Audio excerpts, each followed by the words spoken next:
Shalom Bapak Ibu semua. Senang sekali bisa ketemu Bapak Ibu lagi dalam acara Thank God It's Monday. Apa yang terbayang di dalam pikiran Bapak Ibu saat Bapak Ibu mendengar kata Senin pagi?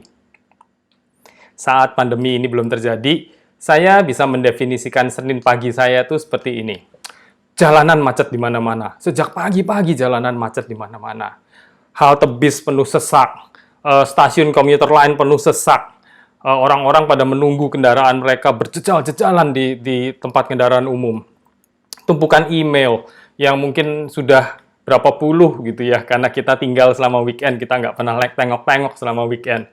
Dan berbagai kesibukan lainnya gitu ya. Jadi Senin pagi itu saya bisa gambarin heboh, rame banget, sibuk gitu ya. Atau bahkan cenderung mendekati chaotic gitu Bapak Ibu. Bahkan setelah pandemi ini terjadi, berbagai kesibukan pun tidak lepas dari hari Senin pagi kita. Senin pagi adalah waktu buat saya untuk memeriksa jadwal meeting saya, mengecek berbagai jadwal kegiatan saya lainnya selama seminggu ini. Itu saatnya buat saya untuk mengatur waktu, mengatur energi untuk mengerjakan semua tugas-tugas yang sudah direncanakan tadi gitu ya. Senin pagi juga adalah waktu buat saya untuk mengadakan weekly meeting dengan tim saya yang bersemangat gitu ya, karena Senin pagi nih ceritanya itu bersemangat. Senin pagi juga waktunya meeting dengan board of management di kantor untuk mereview kegiatan selama seminggu kemarin dan juga untuk merencanakan kegiatan dalam minggu ini. Pokoknya banyak kesibukan-kesibukan yang khas Senin pagi. Sibuk, sibuk, sibuk kata kuncinya. Bukan berarti hari-hari lain juga kita nggak sibuk ya. Tapi kalau saya perhatikan hari Senin ini punya level kesibukan yang lebih besar dari hari-hari lainnya. Nah, hari ini saya akan ajak kita untuk sama-sama melihat bagaimana seharusnya kita menyikapi semua kesibukan kita itu. Mari kita baca kitab Lukas pasal yang ke-10, mulai ayat yang ke-38 sampai dengan ayat yang ke-40. Ketika Yesus dan murid-muridnya dalam perjalanan, tibalah ia di sebuah kampung. Seorang perempuan yang bernama Marta menerima dia di rumahnya. Perempuan itu mempunyai seorang saudara yang bernama Maria. Maria ini duduk dekat kaki Tuhan dan terus mendengarkan perkataannya. Sedang Marta sibuk sekali melayani.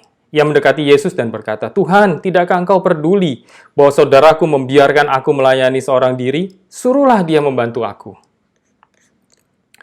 Pembacaan Alkitab kita hari ini menceritakan saat Yesus berkunjung ke rumah Maria dan Marta. Kalau kita mendeskripsikan diri kita sebagai seorang organizer gitu ya, atau seorang doer yang tidak tahan melihat hal-hal yang nggak beres di sekitar kita, tentu kita dapat memahami jalan pikiran dan tindakan Marta ya. Dia sedang menyambut Yesus, dia sedang menyambut murid-muridnya yang berkunjung ke rumahnya. Di mana hal ini tentu sebuah hal yang luar biasa gitu ya, karena tentunya nggak setiap hari Yesus datang ke rumah kita. Ini event penting nih, gitu. Jadi harus kita lakukan sesuatu. Apa yang harus kulakukan supaya seru gitu ya, supaya semuanya beres gitu. Tapi masalahnya Marta itu membuat dirinya begitu sibuk dengan persiapan dan pekerjaan-pekerjaan hospitality-nya dia gitu ya. Sehingga dia gagal atau tidak dapat untuk memperlambat dirinya sendiri dan memperhatikan Yesus. Memperhatikan tamunya yang datang itu. Bahkan Marta itu jadi kesal karena adiknya Maria. Karena Maria itu justru melakukan hal itu. Maria itu diam, fokus pada Yesus. Sedangkan Marta mikir, apalagi yang harus disajikan? Apalagi yang harus diatur? Lampunya bagaimana? Kebersihan gimana? Makanan cukup? Sibuk sekali gitu, saudara ya. Marta itu sibuk banget. Sedangkan Maria seolah-olah santai dan tidak mau ikut repot. Dan hal ini memang adalah sesuatu yang menjengkelkan. Kalau kita lihat dari sudut pandang kita yang pengen segala sesuatunya cepat beres, saudara. Saudara-saudara, pernahkah kita mengalami hal semacam ini? Mungkin jadwal meeting kita seharian begitu padat gitu ya, sehingga kita harus multitasking, melakukan segala hal secara paralel gitu ya. Tujuannya apa? Supaya pekerjaan kita selesai gitu ya. Mungkin kita juga terpaksa harus skip jam makan siang kita, jam-jam istirahat kita, jam ngopi. Kita korbankan semua demi tercapainya goal kita hari ini gitu ya. Atau bahkan kita baru bisa berhenti dari pekerjaan kita saat sudah larut malam, saat energi kita sudah habis gitu ya, kita udah nggak kuat apa-apa lagi, udah nggak bisa mikir lagi, udah nggak bisa ngapa-ngapain lagi, baru kita bisa berhenti gitu. Kenapa? Karena kita mau segala sesuatunya beres gitu ya. Dan di sudut mata kita gitu ya, kalau pada saat itu di sudut mata kita bisa ngelihat rekan kerja di seberang meja kita gitu ya.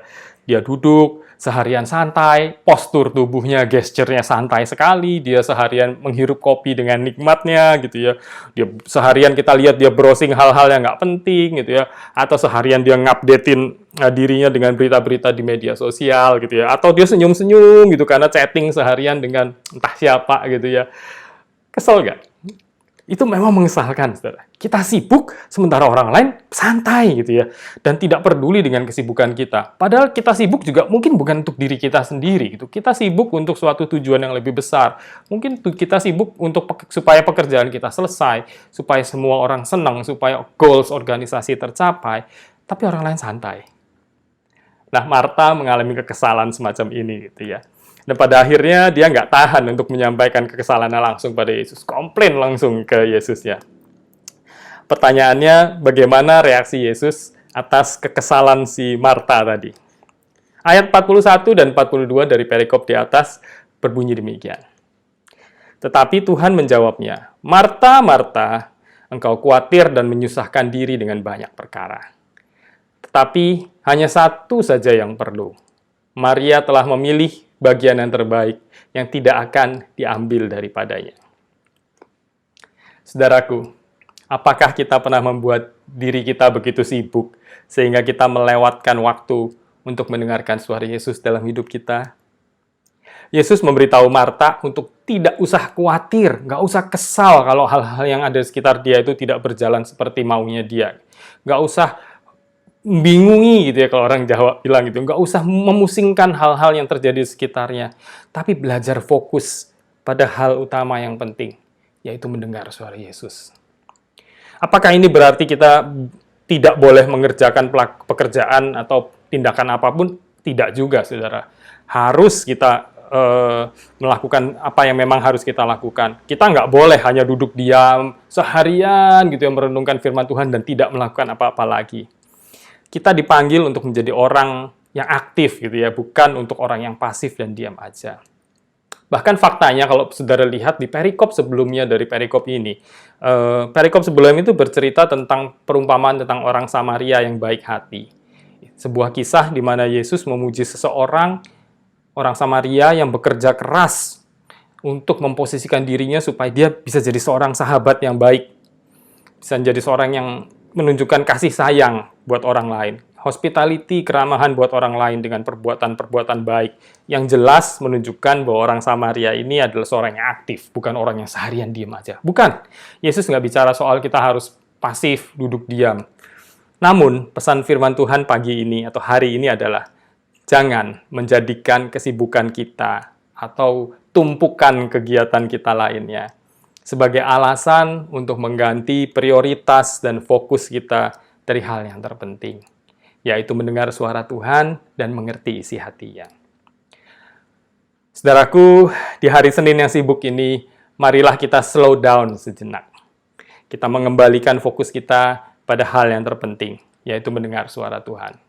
Ambil waktu yang terbaik dalam hidup kita, dalam hari ini, di hari Senin yang sibuk ini, untuk mendengar firman Tuhan. Dan biarkan firman itu jatuh di tanah yang baik dalam hati kita, sehingga terjadi yang dikatakan Yesus dalam Markus 4 ayat yang ke-20. Dan akhirnya yang ditaburkan di tanah yang baik ialah orang yang mendengar dan menyambut firman itu, lalu berbuah. Ada yang 30 kali lipat, ada yang 60 kali lipat, dan ada yang 100 kali lipat. Amin. Mari kita berdoa. Tuhan, Allah Bapa kami yang di surga, kami mengucap syukur Tuhan kalau pada hari ini kembali kami diingatkan oleh firman-Mu untuk memberikan fokus kami, perhatian kami kepada mendengarkan suara-Mu Tuhan.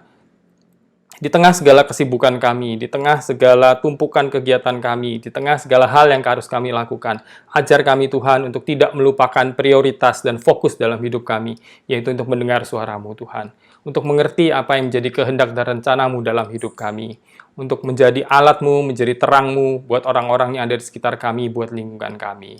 Mari Tuhan, kami berdoa biar Roh-Mu yang kudus memimpin kami senantiasa sepanjang hari ini, sepanjang hari-hari yang ada di depan kami, sehingga kami tetap berjalan di dalam terang-Mu.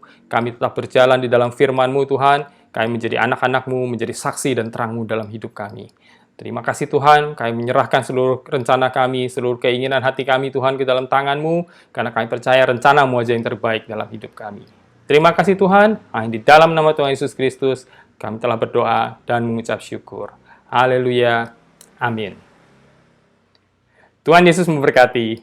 Salam sehati.